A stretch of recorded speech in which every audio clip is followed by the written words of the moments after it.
Bueno, agradeciendo la participación y los inconvenientes presentados, tener un poquito de paciencia ahí con estas cosas. Bueno, voy a hablar de los resultados, específicamente 4 resultados asociados a los desafíos, 4 desafíos importantes que hemos encontrado en la educación superior, especialmente en las universidades. Como introducción, pues tenemos más o menos 4 estadios importantes que han sucedido al transcurso de la historia, denominados pues como U1.0, 2.0 hasta 4.0, que es en donde nos encontramos actualmente. Las 2 primeras, pues usualmente se relacionan con un paradigma centrado en el profesor o en el contenido, que es un paradigma pues que ya estamos un poco acostumbrados a ver, donde se trata de eliminar digamos aquí esta U1.0 y U2.0 tuvieron un transcurso temporal bastante amplio, casi de 2 siglos. Entonces, cuando aparece la web y todas estas tecnologías de la información, la U3.0 y la U4.0, los tiempos se reducen bastante, a 1, incluso menos de 1 siglo, y a proyección pues se espera, por supuesto, a partir de las revoluciones industriales que se están dando, en este caso la 5.0, que ya inicia su desarrollo, pues obviamente estos tiempos se van a efectivamente acortar. La web aparece aproximadamente en la U3.0 del siglo XX, donde el usuario pues finalmente solo consumía información, y adelante de eso la web 3 y 4 más o menos ya se empieza a producir cosas o más bien productos en la web, y entonces allí se le denomina el prosumidor, pues precisamente por tanto producción como consumidor. Entonces, ¿nuestro objetivo cuál es? Nuestro objetivo pues es como proyectar esa universidad qué está pasando en estos momentos con el desarrollo de la revolución industrial y cuál es su afectación. Recordemos que nosotros enseñamos no para el ahora, sino para 5, 6, 7, 8 años después. ¿Qué va a pasar en ese tiempo y cómo nosotros debemos estar un poco preparados allí?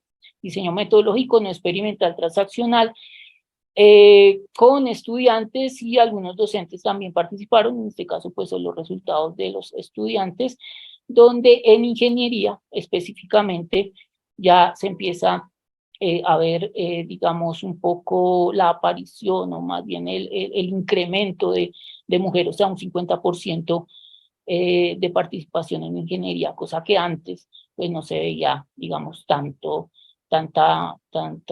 digamos, personal femenino, digamos, en estas carreras un poco más relacionadas con la industria. Un primer, digamos, resultado importante, y pues se compara obviamente con algunas fuentes referenciales, estado del arte, nos afirman que uno de los desafíos importantes es la dificultad o inhabilidad de seleccionar y contrastar información fiable, en especial en los estudiantes, tanto en la quinta como en la sexta. Eso lo hacen año tras año, estas encuestas, y aún se sigue apareciendo este desafío. Este desafío cuando se les pregunta a los estudiantes si revisa solo una fuente y con eso se mantiene, es decir, con eso hace sus trabajos, su investigación, pues en efecto ellos afirman que pues ven 1 o 2, no más, y con eso pues desarrollan sus trabajos.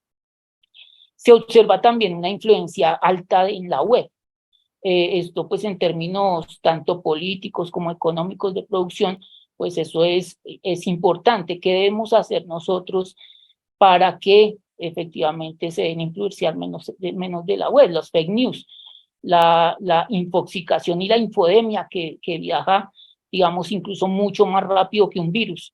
Cualquier, digamos, noticia falsa ya crea un montón de problemas en toda la sociedad. Entonces es allí donde es necesario, digamos, asumir la gestión del prosumidor, que hablaba en la web 3 y 4, más una función de gestión.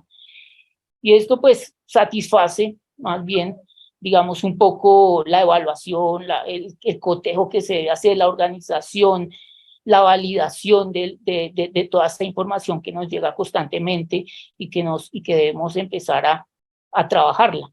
Lo que estamos haciendo ahora, comunicar esos resultados, digamos, en términos de expresar toda esta información que nace de investigación. Eso es lo que estamos haciendo, que influye en un pensamiento computacional, como afirma Wing. Ese es uno, digamos, de los primeros resultados. La influencia que tienen los estudiantes con las redes sociales es bastante importante porque afecta su autoestima, su adicción a todos estos elementos. Seguimos, otro aspecto importante, ya no es suficiente el aprender a aprender, es un desafío ahora desaprender y reaprender. Afirma Morin precisamente que en ese aprender a aprender, nosotros actualmente el modelo, digamos, como que satisface el aprendizaje significativo, pero ya no se vuelve tan suficiente. Los resultados de Blended Learning pasa algo similar con el desarrollo de las competencias.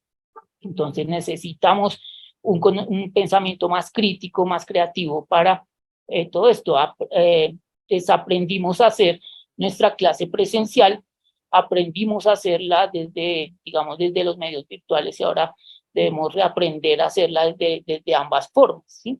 Lo mismo sucede cuando teníamos a los estudiantes presenciales, cara a cara, ahora desaprendimos totalmente eso, ya no los vemos totalmente de la forma virtual y volvemos a reaprender a hacerlo teniendo, digamos, esa información nuevamente de las dos partes.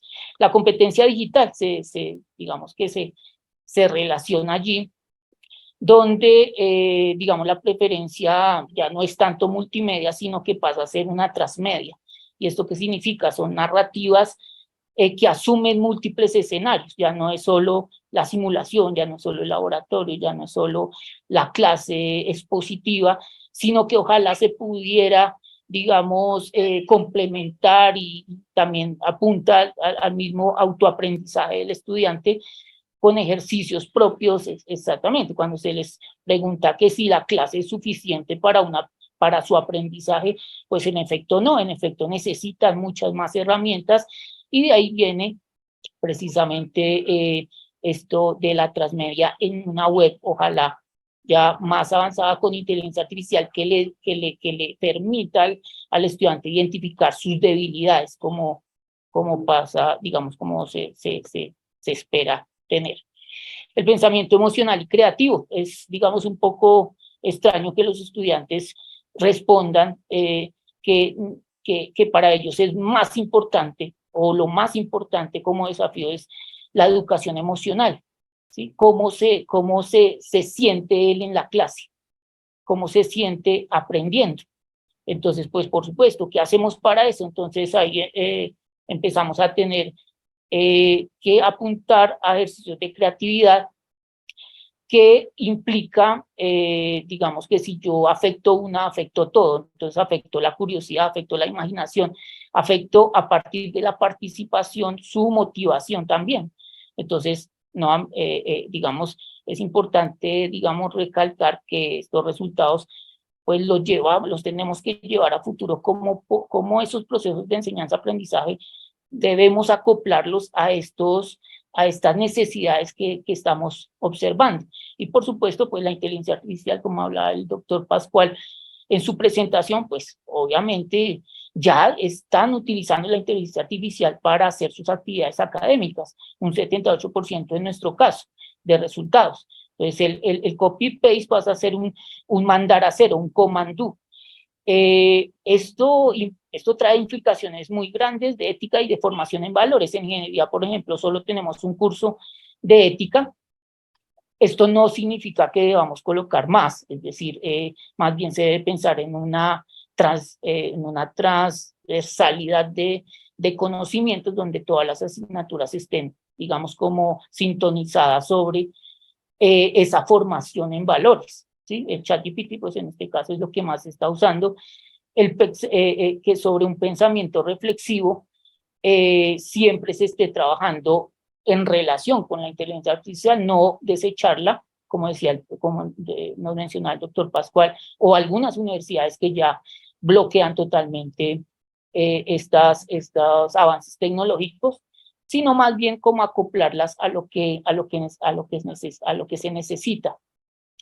Aparecen nuevas profesiones, muchos diarios han afirmado que más de 300 millones de puestos de empleo van a desaparecer con el desarrollo de la inteligencia artificial. Sin embargo, pues se piensan crear unos nuevos, como por ejemplo la ingeniería en inteligencia artificial, la ingeniería que por ahí mencionan de programación de emociones en inteligencia artificial. Entonces no es dejarla a un lado, sino más bien acoplarla a nosotros. Todo este mundo, digamos, lleno de incertidumbres, lleno de elementos, pues esto hace que los procesos se cambien o se modifiquen.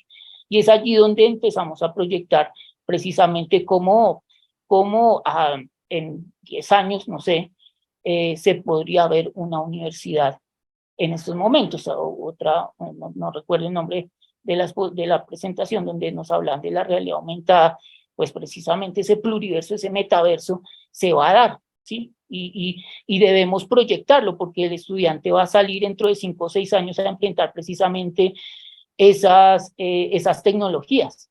Y si no las tenemos en estos momentos, es decir, si no las estamos desarrollando, pues por supuesto estamos educando para el ya y no para el después. Bueno, aquí algo importante, pensamos, es decir, de toda la recopilación de estos desafíos y de la marco referencial, pues el paradigma de centrado en el estudiante, centrado en el docente o centrado en el aprendizaje o los contenidos, pues se va a modificar a un paradigma centrado en el pensamiento, como hemos visto, digamos, esas etapas de pensamiento allí nos van a dar, digamos, como esa idea de esa horizontalidad que se requiere entre el docente y el estudiante. ¿Qué está pensando el estudiante? Y si yo como docente estoy pensando lo que él necesita estar pensando. Entonces, allí la transdisciplinariedad es muy importante también, donde Nicolescu nos habla, pues, precisamente de una realidad multireferencial, multidimensional, donde no se toca la disciplina, no se cierra la disciplina. A la disciplina vemos, por ejemplo, la formación en valores es necesaria, la programación es necesaria en estos momentos. Indirectamente, cuando tú utilizas el Google Phone, por ejemplo, estás programando. Entonces, el pensamiento computacional debe estar precisamente allí, donde los profesores y los estudiantes pues vamos a tener como esa horizontalidad, ya no una verticalidad, sino que todos vamos a aprender de todos. Es decir, la inteligencia artificial también nos va a tener que entrar allí también a enseñarnos. Listo, esos creo que son los resultados y bueno, muchas gracias por la invitación.